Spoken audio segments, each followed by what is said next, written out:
Aloha, it's Vlogmas 2022 and I'm going to take you behind the scenes on how we prepped our at-home YouTube studio.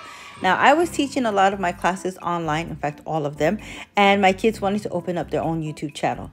The number one thing I can tell you to do is pick a room that faces the eastern direction because that's where you get your sunrise light.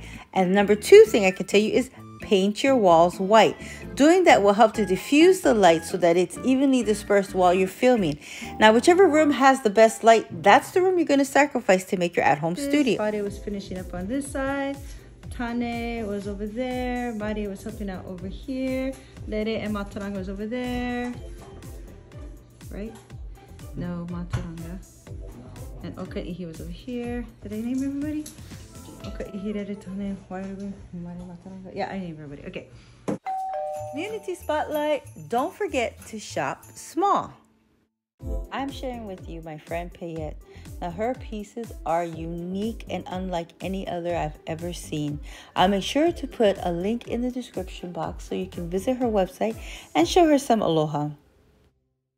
That's all for now, but I'll have more for you tomorrow. Here's a little glimpse of what you can expect.